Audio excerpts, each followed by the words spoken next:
సియోను అనేది అది ప్రకాశమానమైనది, శ్రేష్టమైనది అది అని లేఖనం సెలవిస్తూ ఉంది. అంతేకాకుండా కీర్తన గ్రంథంలో 76వ కీర్తనలో 3వ చరణంలో ఉంది, సియోనులో ఆయన ఆలయం ఉన్నది. ఏముంది? ఆయన ఆలయం ఉంది. ఇంకా 9వ కీర్తనలో 11వ చరణంలో సియోను వాసి, ఆయన సియోనుకు చెందిన వాడిని లేఖనాలు రాయబడతా ఉంది. కనుక దేవుని బిడ్డలారా, సియోను కొరకు మనము ఈ లోకంలో నిందలైన, అవమానమైన, మరి ఏ విధమైనటువంటి కష్ట నష్టాలు భరించే వాళ్ళముగా ఉండాలి అని వాక్యం చెప్తా ఉంది. ఎందుకంటే చాలామంది జీవితాల్లో సియోను దేవుని సంఘం, లేకుంటే సియోనుగా దేవుడు నివసించేటువంటి స్థలం. కనుక దాని నిమిత్తమై మనము ఈ లోకంలో ఎన్నో నిందలు వస్తాయి, అవమానాలు వస్తాయి. మరి వాటి అన్నింటినీ కూడా భరించి సహించే వాళ్ళుగా ఉండాలని లేఖనం సెలవిస్తూ ఉంది. అయితే దేవుని వాక్యం చెబుతుంది, సియోన్లో ఉండాలి, సియోన్లో నివసించాలని. మనం చదువుకున్న భాగంలో సియోను కొరకు నిందలు, అవమానాలను ఎదుర్కోవాలి. అంతేకాకుండా మనమంతా సియోన్లో ఉండాలి. సియోను పర్వతం మీద ఆయన ఆలయంలో ఉండాలన్నమాట. ఆ పర్వతం మీద ఉన్నటువంటి ఆలయంలో నివసించే వాళ్ళుగా ఉండాలంటే ఏం చేయాలా? తప్పించుకుని వారు ఎవరు చెప్పండి? తప్పించుకున్నవారు. ఎక్కడి నుంచి తప్పించుకోవాలి, ఎలా తప్పించుకోవాలి అని మనం నేర్చుకోవాలి. ఎక్కడి నుండి తప్పించుకోవాలి, ఎలా తప్పించుకోవాలి, ఎవరి నుండి కూడా తప్పించుకోవాలో కూడా ఈ రాత్రి ఈ 3 విషయాలు మనం నేర్చుకుందాం. హల్లెలూయా. మొట్టమొదటిసారిగా బెన్యామీనుడైన సౌలు చేతుల నుండి దావీదు తప్పించుకొని పారిపోయాడని వాక్యంలో రాయబడింది. 19వ అధ్యాయంలో 1 సమూయేలు 19వ అధ్యాయము 10వ వచనంలో సౌలు చేతుల నుంచి బెన్యామీను గోత్రానికి చెందినటువంటి సౌలు చేతుల నుంచి దావీదు తప్పించుకొని పారిపోయాడని వ్రాయబడతా ఉంది. కనుక దేవుని బిడ్డలారా, మొట్టమొదటిసారిగా సౌలు చేతుల నుంచి దావీదు తప్పించుకున్నాడు. సౌలు ఎవరు? నేను బెన్యామీను గోత్రికుడని 9వ అధ్యాయము 1 సమూయేలు గ్రంథంలో 21వ వచనం రాయబడతా ఉంది. ఆయన అంటాడు, నేను బెన్యామీను గోత్రికుడను, ఆ గోత్రానికి చెందిన వాడును అన్నాడు. రెండవదిగా, ఆ సౌలు ఒకే దెబ్బతో దావీదును గోడకు పొడి చంపేస్తానన్నాడు. ప్రయత్నం చేసి ఒక రాత్రి ప్రయత్నం చేసి అలాగా 2 పర్యాయాలు ఆ ఈటి విసిరి చంపాలని. ఎందుకు చంపాలనుకున్నాడు? ఒకనొక దినము గొలియాతు ఆ రాజ్యం మీదకి వచ్చినప్పుడు దావీదు గొలియాతును పడద్రోశాడు, చంపేశాడు. ప్రజలందరూ కూడాను దావీదుకి 10,000 కొలది, సౌలుకి 1,000 కొలది. ఆ రోజు నుంచి ఇంకా నా రాజ్యానికి ఇతనే అవుతాడా, నాకు ఇంకా ఆ స్థానం ఉండదని అసూయపడి ఎలాగైనా దావీదు చంపాలనే మనసు కలిగి ఉన్నాడు. ఆ మనసు కలిగి ఉన్నాడని వాక్యము సెలవిస్తూ ఉంది. కనుకనే ఒక రాత్రి సమయంలో భోజనానికి పిలిచి ఏం చేశాడు? ఏటి విసిరాడు. కనుక దావీదు ఆ యొక్క రాత్రి తప్పించుకొని పారిపోయాడట. సౌలు చేతిలో తప్పించుకోవటం అంటే ఏమిటంటే, ఆయన బెన్యామీను గోత్రికుడు. బెన్యామీను యొక్క స్వభావం నుంచి తప్పించుకోవాలి. ఎక్కడి నుంచి? బెన్యామీను యొక్క స్వభావం నుంచి మనం తప్పించుకోవాలి. సౌలు చేతి నుంచి కాదు. కానీ ఆ స్వభావం ఏమిటి? హత్య చేసే స్వభావం. అక్కడ ఏం రాయబడిందంటే, ఆ న్యాయాధిపతి గ్రంథంలోకి వస్తే బెన్యామీను స్వభావం గురించి అక్కడ రాయబడతా ఉంది. న్యాయాధిపతి గ్రంథము 20వ అధ్యాయము 12, 13 వచనాలు చదువుకుంటే బెన్యామీను యొక్క స్వభావం అక్కడ ఉంది. వారు ఎలాంటి వాళ్ళు అంటే చెడుతనము గలవారు అని ఉంది అక్కడ. రెండవదిగా మాట విననివారు. చెడుతనం ఉంది, మాట వినరు. ఈ స్వభావం నుంచి తప్పించుకోవాలి. ఎలాంటి చెడుతనం అంటే యాజకుల యొక్క భార్యను చెరిపివేసిన స్వభావం వల్ల. ఏమని చెప్పండి? యాజకుల యొక్క భార్యను చెరిపివేశారన్నమాట. మరి 11 గోత్రికులు వచ్చి చెప్పారు. బెన్యామీను గోత్రికులు ఏం చెప్పారు? లోబడమని చెప్పారు. వాళ్ళు ఏం చేశారు? యుద్ధమని చేస్తా కానీ మేము లోబడమన్నారు. ఇశ్రాయేలు ప్రజలు 11 గోత్రికులు చెప్పినా కూడాను వాళ్ళు మాట వినలేదు. హల్లెలూయా. ఏ స్వభావం చెప్పండి? చెడుతనం చేసే స్వభావం ఉంది. రెండోది మాట వినని స్వభావం ఉందని వాక్యంలో మనం చూస్తాం. 12-13 వచనాల్లో న్యాయాధిపతులు 12-13 వచ్చిన 20 అధ్యాయంలో ఉంది ఆ మాట. అది చదువుకుంటే ఇశ్రాయేలీయులు చెడుతనము, రెండవది మాట వినని స్వభావం. ఈ రెండు ఎవరిలో ఉంటాయో వాటి నుంచి మనము పారిపోవాలి. హల్లెలూయా. ఈ స్వభావం నుంచి పారిపోవాలి. లేకుంటే అవి ఏం చేస్తే మనల్ని కూడా ఆ యొక్క సౌలు చేసినట్లుగా చేస్తాయి అన్నమాట. సౌలు వాటికి లోబడిపోయాడు. దాని మూలంగా ఏమైపోయాడు? దావీదుని చంపాలనుకున్నాడు. మాట వినల. సమూయేలు చెప్పినా కూడా వినడు, ప్రవక్తలు చెప్పినా కూడా వినడు. తాను ఏమనుకుంటాడో అది చేయాలనుకుంటాడు. ఎన్ని మారు చెప్పినా కూడా ఆ రాజు మరి ప్రవక్త మాట వినల. అందుని బట్టి దేవుని బిడ్డలారా, మనలో కూడా ఈ చెడు స్వభావము ఉండకూడదు. ఈ మాట వినని స్వభావము ఉండకూడదు. ఒకవేళ ఉంటే వాటికి దూరముగా, ఆ చెడ్డవారికి దూరముగా, ఆ మాట వినని వారికి దూరముగా పారిపోవాలి, తప్పించుకోవాలన్నమాట. ఆ స్వభావాల నుంచి మనము తప్పించుకోవాలి. మాట వినని వారి యొక్క చేతిలో నుంచి, మరి చెడు చేసే వారి చేతిలో నుంచి పడకుండా తప్పించుకొని పారిపోవాలని రాయబడుతూ ఉంది. లేకుంటే ఏం చేస్తుంది? మన దర్శనాన్ని పాడు చేస్తుంది. చెడు స్వభావం ఏం చేస్తుంది? మన దర్శనాన్ని పాడు చేస్తుంది, మన పిలుపును పాడు చేస్తుంది.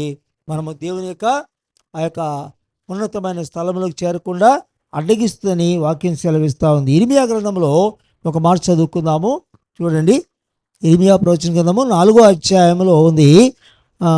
నీవు రక్షింపబడినట్లు నీ హృదయంలో నుండి చెడుతనము కడిగి వేసుకో. చదువునమాట ఎవరైనా.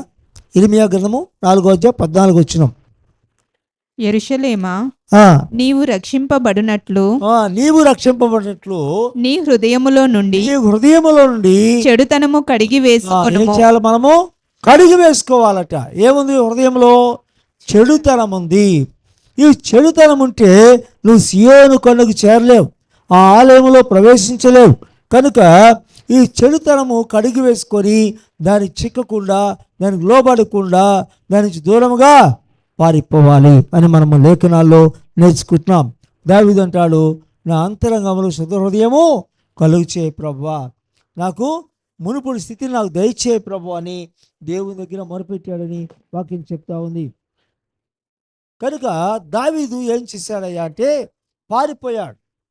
పారిపోయినట్లుగా మనం చూస్తున్నాం. దేవుని బిడ్డలారా, ఈ చెడు స్వభావము ఏం చేసి చెప్పండి? ఏం చేస్తుంది? ఎవరికి వస్తుంది చెడు స్వభావము? ఈ స్వభావం ఉన్న వాళ్ళకి దురాత్మలు పట్టుకుంటాయి. ఈ మాట వినని వారికి దురాత్మలు పట్టుకుంటాయి. కనుక ఒకనొక దినములో దావీదు ఏం చేశాడు? సితార వాయించి ఆయన ఆ దురాత్మని వెళ్ళగొట్టేవాడు. అయినా కూడా దావీదు మీద కక్ష ఉండేది, పగ ఉండేది. ఎలాగైనా అతను చంపాలనే మనసు కలిగిన వాడుగా ఉన్నాడు. ఎవరి మాట వినడు అనమాట. ఏ విధంగా అయినా తన కొడుకు చెప్పాడు దావీదు జోలికి పోవద్దని, అయినా కూడా వినేవాడు కాదు.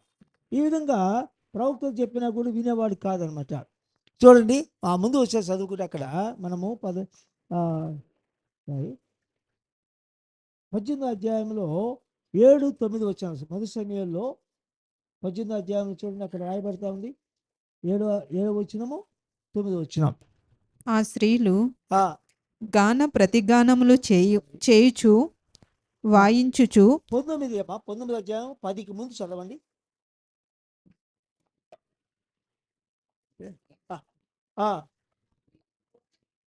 అంతకుముందు చదువు. యెహోవా యొద్ద నుండి దురాత్మ సౌలు మీదకు వచ్చెను. సౌలు ఈట చేత పట్టుకొని ఏముంది? అప్పటికే ఎందుకు వచ్చినది? దురాత్మ వచ్చినా కానీ ఈట పట్టుకున్నాడు. సౌలు చంపాలనే మనసు ఎందుకు కలిగింది ఆయనకి? దావీదు మీద దురాత్మ వచ్చింది, ఈట పట్టుకొని ఉన్నాడు. ఆ దెయ్యం వచ్చిన తర్వాతనే దావీదుని చంపాలా అనుకున్నాడు. ఇది సాతాను స్వభావం. ఏ స్వభావం చెప్పండి? ఎలాగైనా వాడిని చంపాల. దురాత్మ వచ్చినప్పుడు కదా, రాయబడి చదువు మళ్ళీ ఒకసారి.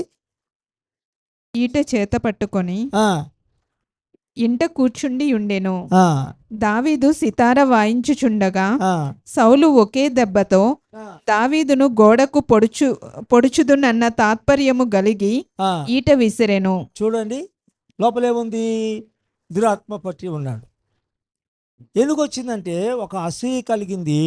రెండవదిగా ఏం చేసి చెప్పండి, చెడు స్వభావం ఉంది. హత్య చేయాలనే మనసు కలిగింది. హత్య చేయాలనేటు ఈయనేమో గొర్రెల కాపరి, ఆయన రాజు. ఒక సాధారణమైన వ్యక్తిని చంపాలనే భయం కలుగుతూ ఉంది వారిలో. ఏముంటుంది? రెండోదిగా భయం కూడా ఉంటుంది అనమాట. అసూయ కూడా ఉంటుంది. చిన్నవాడైనా వాని మీద భయం దావీదుని చూస్తే భయం కలుగుతుంది సౌలుకి. కారణం ఏంటంటే దురాత్మ పట్టిన వాడికి భయం ఎక్కువ. హల్లెలూయా! దురాత్మ పడితే భయము. అంతేకాకుండా తెగించి ఏదో ఒక హాని చేయాలనే స్వభావం కలిగి ఉంటుంది. కనుక వాటి నుంచి మనం పారిపోవాలా? ఆ స్వభావం నీలో లేకుండా చేసుకోవాలి. ఆ స్వభావాన్ని విడిచి మనము పారిపోయే వాళ్ళగా ఉండాలని లేఖనం సెలవిస్తూ ఉంది. అలా చేయకపోతే మన చేపటికి ఏం కలిగింది?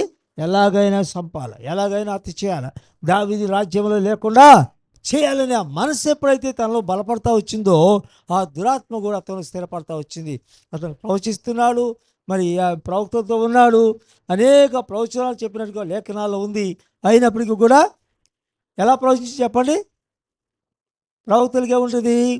వస్త్రాలు లేకుండా ప్రవచించాడు. వస్త్రాలు లేకుండా ప్రవచించాడండి. ఎలా ప్రవచిస్తాడు చెప్పండి? అది దురాత్మ ప్రవచిస్తుంది కొన్ని పర్యాయాలు. కనుక అలాంటి స్థితి కలిగి ఉన్నాడు. మనము వాటి నుంచి పారిపోవాలి ఈ రాత్రి. హల్లెలూయా! ఆ స్వభావం నీలోకి రాకుండా, ఆ తిరుగుబాటు స్వభావం, లోబడని స్వభావం, మాట వినని స్వభావం ఉండకూడదు. మాట వినని స్వభావం లేకుండా ఉండాలని లేఖనాలు సెలవిస్తాను. హల్లెలూయా! ఆ చెడు స్వభావం లేకుండా తీసివేసుకోవాలని లేఖనాలు మనం నేర్చుకుంటున్నాం. చదవండి, దావీదు 2 సమూయేలు గ్రంథంలో 5వ అధ్యాయం 7వ వచనంలో చదువుకుంటే, 5వ అధ్యాయం 7వ వచనం, 2వ సమూయేలు గ్రంథంలో యెబూసీయులు దేశములో నివాసులై ఉండగా, యెబూసీయులు దేశం నివాసులై ఉండగా రాజును అతని పక్షపు వారును యెరూషలేమునకు వచ్చిరి. యెబూసీయులు దావీదు లోపలికి రాలేడని తలంచి, నీవు వచ్చినలా ఇచ్చటి గ్రుడ్డి వారును కుంటి వారును నిన్ను తోలివేతురని దావీదునకు వర్తమానం పంపియుండిరి. రావి రాకుండా అడిగించారా? అప్పుడేమైంది? అయినను దావీదు పురమనబడిన సియోను కోటను దావీదు స్వాధీనపరచుకొని. హల్లెలూయా! ఎంతమంది అడిగించినా దావీదు ఏం చేశాడు? ఆ సియోను పురమైన ఆ కోట, ఆ యొక్క పర్వత శిఖరం మీద కోటని స్వాధీనపరుచుకున్నాడు. మనము కూడా ఎప్పుడైతే సౌలు చేతిలో అలాంటి స్వభావం కలిగిన వారి చేతిలో నుంచి తప్పించుకున్నప్పుడు, బెన్యామీను యొక్క స్వభావం, ఏం చెప్తున్నాను? బెన్యామీను, సౌలు కాదు, బెన్యామీను యొక్క స్వభావం నుంచి తప్పించుకొని పారిపోతే ఆ సియోను కొండ స్వాధీనపరుచుకుంటాము. హల్లెలూయా! దావీదు పారిపోయాడు, దాన్ని స్వాధీనపరుచుకున్నాడు. రెండవదిగా చూడండి, 1 సమూయేలు 22వ అధ్యాయంలోకి రండి. 18, 22 వచనాలు. 22వ అధ్యాయంలో 18 నుంచి 22 వచనాల్లో ఉంది, రాజు ఎదోమీయుడైన దోయేగు చేతుల నుంచి పారిపోవాలి. ఎవరిక్కడ? ఒకటి, బెన్యామీను యొక్క స్వభావం నుంచి పారిపోవాలి. రెండవదిగా ఎదోమీయుల స్వభావం నుంచి పారిపోవాలి. హల్లెలూయా! ఎదోమీయుల స్వభావము, దోయేగు యొక్క స్వభావం, దోయేగు చేతుల నుండి అబ్యాతారు తప్పించుకొని పారిపోయాడట. అబ్యాతారు దోయేగు చేతుల నుంచి తప్పించుకొని పారిపోయాడు. దోయేగు ఎవరు? ఎదోమీయుడు. ఎదోమీయుడు యొక్క వంశం ఎవరిది చెప్పండి? ఏశావు వంశావళి. ఎదోమీయుల యొక్క వంశ మూల పురుషుడు ఏశావు అనమాట. ఆ స్వభావం నుంచి తప్పించుకొని పారిపోయాడు. ఏమిటి ఆ స్వభావం అని లేఖనాలు చూస్తే, గమనించండి, అక్కడ రాయబడతా ఉంది వారి యొక్క స్వభావం. 2 రాజుల గ్రంథంలోకి రండి. 2 రాజులు 8వ అధ్యాయం 22వ వచనంలో ఎదోమీయుల స్వభావము వ్రాయబడింది. అక్కడ 1 తిరుగుబాటును, లోబడని స్వభావం. ఎవరికి లోబడరు, మూర్ఖమైన స్వభావం. ఎవరి మాట వినరు, ఎవరికి లోబడరు, ఎప్పుడు కూడా తిరుగుబాటు చేసే స్వభావం. ఎవరితోనే తిరుగుబాటు చేస్తారు, యాజకులతో, ప్రవక్తతో, ఎవరితో తిరుగుబాటు చేస్తారు. అలాంటి స్వభావం కలిగి 36 ఆదికాండం 36 అధ్యాయంలో ఉంది ఆ మాట. ఎదోమీయుల యొక్క మూల పురుషుడు ఏశావు అని 9వ వచనంలో ఉంటుంది, అలా చదువుకోండి. కనుక వారి యొక్క స్వభావం నుంచి మనము పారిపోవాలి. సౌలు దురాత్మల చేత పీడింపబడుతూ ఎదోమీయుని ప్రేరేపించాడు. దోయేగుని ప్రేరేపిస్తే ఏం చేశాడు? దోయేగు 85 మంది యాజకులు చంపేశాడు. ఎంతమంది చెప్పాడు? దురాత్మ చేత పీడింపబడి దోయేగు 85 మందిని చంపాడు. అక్కడేమో దావీదుని చంపాలనుకున్నాడు, ఇక్కడ యాజకులను 85 మంది చంపించినాడు. ఒకళ్ళు కాదు. ఈ యాజకులను దోయేగు పారిపోయి మరి తప్పించుకున్నట్టుగా వాక్యము సెలవిస్తూ ఉంది. హల్లెలూయా. తప్పించుకొని పారిపోయాడు దోయేగు. ఏమిటి వీరి స్వభావం అంటే వాళ్ళు కూడా తిరుగుబాటు చేస్తారు, లోబడరు. రెండవది లోబడని స్వభావం అనమాట. ఇంకంతేకాకుండా ఎవరి మాట వింటారు? దెయ్యం పట్టిన మాట వింటారు వీళ్ళు. ఎవరి మాట వింటారు? దేవుడి సేవకుల మాట వినరు, దెయ్యం పట్టిన మాట వింటారు. అది వాళ్ళ స్వభావం. అక్కడేమో పారిపోయేటట్టు చేశాడు, చంపాలనుకున్నాడు. ఇక్కడికి వచ్చి ఎంతమంది చంపించాడు? దెయ్యం పట్టినవాడు 85 మంది చంపించాడు. యాజకులను 85 మంది రక్తం చిందించారు ఆ దినంలో. ఒకే ఒక్కడు. ఎవరు? సౌలు చేత ప్రేరేపింపబడిన వాడై. సౌలు ఎవరి చేత ప్రేరేపింపబడ్డాడు? దెయ్యం చేత ప్రేరేపింపబడ్డాడు. ఈ దెయ్యం చేత ప్రేరేపింపబడిన వాడు చెబితే ఈ యాజకుడు విన్నాడు. దోయేగిని వెళ్ళిపోయి ఏం చేశాడు? 85 మంది చంపేశాడు అనమాట. అబ్యాతారుని యాజకుడు తప్పించుకొని పారిపోయి దావీదు దగ్గరికి వచ్చాడు. తప్పించుకొని ఎక్కడికి వచ్చాడు? సౌలు చేత తప్పించుకొని దావీదు దగ్గరికి వచ్చాడు అబ్యాతారు కూడా. కనుక దేవుని బిడ్డలారా, ఈ రాత్రి మనము కూడా అలాంటి స్వభావం నుంచి తప్పించబడాలి. దేవుని స్తోత్రం. అలాంటి స్వాభావికులను గ్రహించే వారికి ఉండాలి, వివేచించే వాళ్ళకి ఉండాలి. ఎవరు మాట పడితే వాళ్ళ మాట వింటే కాదు. వింటే ఏమైపోతుంది చెప్పండి? దెయ్యాల చేత ప్రేరేపబడి కూడా మనతోటి మాట్లాడతారు, మనం ప్రేరేపిస్తారు, మనం గ్రహించలేం. దేవుని చిత్తమేదో దెయ్యం చిత్తమేదో గ్రహింపలేకుండా మోసపోతుంటాం. ఈ సౌలు ప్రవక్త మాట వినలా, ప్రవక్త మాట తిరుగుబాటు చేశాడు. ఏ కొంచెం కూడా వినక తన జీవితంలో ఎక్కడ లోబడలా. సౌలు సమూయేలుకి ప్రతిది కూడా సమూయేలు చేసే పని కూడా ఇతనే బలు అర్పించేవాడు. వినడు. ఏమంటాడు? సాగి ఏం చెప్తాడు? ప్రజలు తొందరపడ్డారు, నన్ను అల్లరి చేస్తున్నారు, భయపడ్డారు, అందరూ నన్ను ఇచ్చేశారు, అందుకే నేను చేశాను అన్నాడు. అంతేకాకుండా అన్ని నాశనం చేయమంటే ఏం చేస్తాడు? మంచిది తెచ్చి ఇంట్లో కట్టేసుకుంటాడు. ఏది వినడు.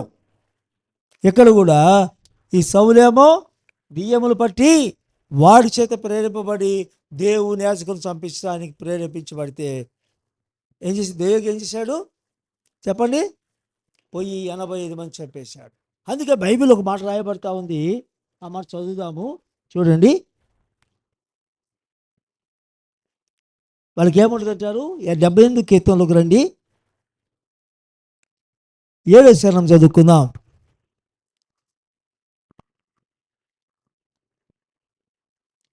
78:7 వచ్చిన మూర్ఖతయు తిరుగుబాటు గల ఆ తరమును పోలి ఉండకూడదు అంటాడు. మూర్ఖ స్వభావం, తిరుగుబాటు స్వభావం అది మనం కలిగి ఉండకూడదని ఈ వాక్యం చెప్తా ఉంది. హల్లెలూయా. కనుక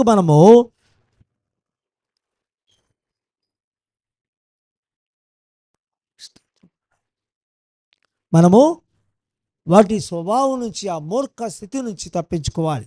లేకుంటే మన జీవితాల్లో కూడా చూడండి, ఆ యొక్క రక్తము ఒలికించే యెషయా గ్రంథముకు రండి, 34వ అధ్యాయము 7వ వచనం ఉంది. ఎదోమీయుల భూమి రక్తముతో నానుచున్నదే రాయబడతా ఉంది. ఎదోమీయుల భూమి ఎవరితో నానింది? రక్తము. దేవుని యాజకుల రక్తంతో నానిందంట ఆ భూమి. దేవుని యాజకుల రక్తముతో ఆ భూమి తలపబడింది. పరిశుద్ధుల రక్తము ఒలికింపబడిన ఆ భూమిలో దేవుని యొక్క ఉగ్రతకి, దేవుని శాపానికి కారణమయ్యారు. దేవునికి స్తోత్రం, హల్లెలూయా. ఇట్టి స్వభావం మనలో ఉండకూడదు. దేవుని మాటకి లోబడాల. దేవుని మాటకి సేవకుని నడిపింపునకు లోబట్టం నేర్చుకోవాలి. అది చెడైనా అది మంచి అయినా నీ క్షేమం. ఒకవేళ గద్దించినా, ఒకవేళ దండించినా, మనకు కొన్ని వ్యతిరేకంగా అనిపించినప్పటికీ కూడా సేవకుని మాటకి లోబడితే జీవితము వెలిగించబడుతుంది. హల్లెలూయా. సేవకుని మాటకు లోబడితే నీవు ఎక్కడ పోతావు? ఇలాంటి కీళ్ళు తప్పించబడి దేవుని నివాసములకు చేర్చబడతావు. హల్లెలూయా. దేవుని నివాసం చేస్తావు. లేకుంటే సేవకుని మాట వినకపోతే ఏమవుతుంది చెప్పండి? మనము కూడా మాటల చేత, క్రియల చేత ఏం చేస్తాము? గాయపరుస్తూ ఉంటాం. సేవకులను నొప్పించే వాళ్ళగా ఉంటాం. కొన్ని మాటల వలన, కొన్ని మనము చేసే క్రియల వల్ల నొప్పించే వాళ్ళకు ఉంటాం. అలాగా ఈ యొక్క ఎదోమీయుల స్వభావం, మూర్ఖ స్వభావం, తిరుగుబాటు స్వభావం, మాట వినని స్వభావం మనం కలిగి ఉండకూడదని మనం లేఖనాల ద్వారా నేర్చుకుంటున్నాం. లోబడని స్వభావం. కొంచెము కూడా దావీదు ఆ కాలంలో మరి చూసినప్పుడు సౌలు వంశస్థులు కానీ తర్వాత ఎదోమీయులు ఒక్కరు కూడా లోబడేవారుగా లేరని వాక్యం చెప్తా ఉంది. ఎక్కడా లోబడాల. కనుక మనము అలా ఉండకూడదు. ప్రతి దానికి కూడా దేవుని వాక్యమును బట్టి, దేవుని మాటకి, దేవుని సేవకుల ఉపదేశానికి లోబడినప్పుడు జీవితాన్ని వెలిగిస్తాడు దేవుడని మనం నేర్చుకుంటున్నాం. మూడవదిగా ఈ మాట చెప్పి ముగిస్తాను. ఐగుప్తు రాజు అయిన ఫరో భార్య చేతుల నుండి తప్పించుకొని పారిపోవాలి. హల్లెలూయా. యోసేపు తప్పించుకొని పారిపోయాడు. ఐగుప్తు యొక్క రాజు భార్య చేతుల నుంచి తప్పించుకొని పారిపోయినట్లుగా పోతేఫరు భార్య చేతుల నుంచి తప్పించుకున్నాడని వాక్యం చెప్తుంది. నిర్గమకాండంలో ఏమిటి ఐగుప్తుల స్వభావము అంటే అక్కడ రాయబడతా ఉంది. 18వ అధ్యాయంలో 11వ వచనంలో గర్విష్ఠులు అని రాయబడతా ఉంది. ఎవరంటే వీళ్ళు? గర్విష్ఠులు అని రాయబడింది. చదవండి అన్నమాట. ఐగుప్తు స్వభావము, గర్విష్ఠులు. రెండవదిగా 1 సమూయేలు 6వ వచనంలో వారు కఠిన హృదయము కలిగిన వారు అని రాయబడతా ఉంది. ఆదికాండం 39వ అధ్యాయంలో 10-12 చదువుకుంటే వ్యభిచార స్వభావం కలిగిన వాడు. ఈ 3 స్వభావాలు ఉన్నాయి. ఒకటేమో కఠిన హృదయులు, గర్విష్ఠులు. గర్వం ఎక్కువ, ప్రతి గర్వించే వాళ్ళుగా ఉంటారట. కనుక ఈ కఠిన హృదయము, ఈ వ్యభిచార స్వభావం నుంచి పారిపోవాలి. హల్లెలూయా. ఈ మూడిట్లో దేనికి లోబడిన నీవు ఆ యొక్క దేవుని సియోను కొండకు చేరలేవు. ఆయన మందిరంలో నువ్వు నివసించలేవు. ఆయన సన్నిధానంలో చేర్చి మరి ఆయన దగ్గర మనం నివసించలేమని వాక్యం చెప్తా ఉంది. కనుక గర్విష్ఠుల స్వభావం, వ్యభిచార స్వభావం, అంతేకాకుండా కఠినమైన హృదయం కలిగిన వారుగా ఉంటారు. కఠినమైన హృదయం కలిగిన వాళ్ళుగా ఉంటారు. గర్వము ఏం చేస్తే చెప్పండి? మన పిలుపైనా, మన దర్శనమైనా, మనలో ఉన్నటువంటి పరిశుద్ధతని, నీతిని దొంగిలిస్తుంది, పాడు చేస్తుంది అని వాక్యం సెలవిస్తూ ఉంది. హల్లెలూయా.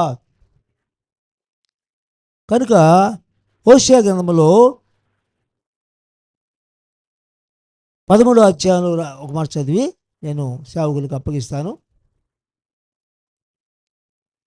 హోషేయ గ్రంథంలో 13వ అధ్యాయము 6వ వచనం, వారు తిని తృప్తి పొంది గర్వించి ఏమయ్యా చెప్పండి, చదవండి మీరే. ఎవరిని గర్వం ఏం చేస్తుంది? దేవుని మర్చిపోయేలా చేస్తుంది. గర్వం ఏం చేసి చెప్పండి? నీలో గర్వం ఉంటే నువ్వు దేవుని మర్చిపోతావు, దేవుని సన్నిధిని మర్చిపోతావు, నిన్ను నడిపించే సేవకులు మర్చిపోతావు, నీ మందిరాన్ని మర్చిపోతావు, సహవాసాన్ని మర్చిపోతావు, అన్నీ మర్చిపోతావు కదా. గర్వం అలా చేస్తుంది. ఎప్పుడో చూసినట్లుందని అంటారు. ఎలా అంటారు? ఎప్పుడో చూసినట్లుందంటారు. అన్ని మేలు అనుభవిస్తాం, అన్ని విడుదల పొందుకుంటాం, దేవుడు కార్యాలు అనుభవిస్తాం. కానీ గర్వము మనలో ప్రవేశించిన తర్వాత మనం అన్నీ మర్చిపోతాం, అన్నీ మర్చిపోయి జీవిస్తాం అనమాట. గర్వము దేవుణ్ణి మర్చిపోయాలి. నేను సృష్టించిన, నీకోసం ప్రాణం పెట్టిన, నీకోసం రక్తం కాచి ఈ లోకానికి దిగి వచ్చిన దేవుడు, నీకోసం చనిపోయి తిరిగి లేచిన దేవుడు మర్చిపోయేలా చేస్తుంది. అనేక మందిలో ధన గర్వం, పదవి గర్వం అనేక రకాలుగా దేవునికి దూరం చేస్తుంది. హల్లెలూయా. ఏ ఒక్కరు ఈ గర్వం ఉన్నా దానికి దూరంగా పారిపోవాలి, దానికి దూరంగా పారిపోవాలి. అక్కడే ఉంటే ఆ యొక్క హృదయంలో గర్వం అనేది చేర్చుకుంటే ఏమవుతుంది? నువ్వు దేవుణ్ణి మర్చిపోతావు. హల్లెలూయా. దేవుణ్ణి మర్చిపోయావు. వారు తిని తృప్తి పొంది, వారు ఏం చేశారు? తిని తృప్తి పొంది ఏం చేశారు చెప్పండి? ఎప్పుడు వచ్చింది? తిని తృప్తిపరచబడినాక గర్వం వచ్చి, అది దేవుడు చెప్తున్నాడు. ఎవరు చెప్పారు? నన్ను మర్చిపోయారు వీళ్ళు అంటున్నాడు. ఇశ్రాయేలు ప్రజల గురించి, వీరు తిన్నారు, నా దగ్గర తృప్తిపరచబడ్డారు, కానీ ఇప్పుడు ఏమైంది? హృదయంలో గర్వించి నన్నే మర్చిపోయారు అన్నాడు ప్రవక్తతో. నన్ను మర్చిపోయిన వాళ్ళయ్యా. ఎంతైనా ఎలాంటి గర్వం ఇది? దేవుణ్ణి మర్చిపోయేంత గర్వం. దేవుడు ఆహారం పెట్టి కడుపు నిండా వారు తృప్తిపరిస్తే కూడా వారు తిని తృప్తిగా తిన్నారు, కానీ మర్చిపోయారు. ఈనాడు చాలామంది అలా ఉంటారు. చాలామంది జీవితాల్లో అలాగే ఉంటారు, మర్చిపోతారు. మేళ్ళన్నీ అనుభవించిన తర్వాత ఇంకా మనకు కనపడం, అన్నీ మర్చిపోయి ఆయన ఎవరో మాకు తెలియదు అంటారు, మేము ఆయన ఎరగమంటారు. అలాంటి పరిస్థితి వస్తుంది. దేవుని స్తోత్రం. హల్లెలూయా.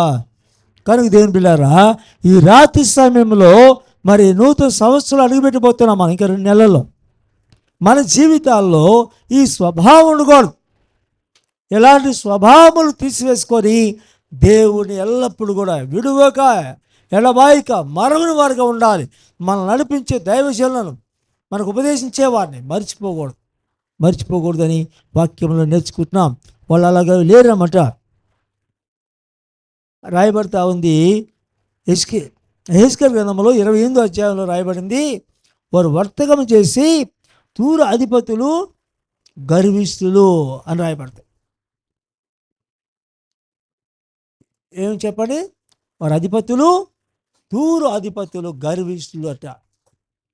ఆ గర్వించి ఏమైపోయింది? ఒక దినము వాళ్ళ ఓడలన్నీ కూడా నీటిలో మునిగిపోయినాయి. మనం కూడా మునిగిపోతాం.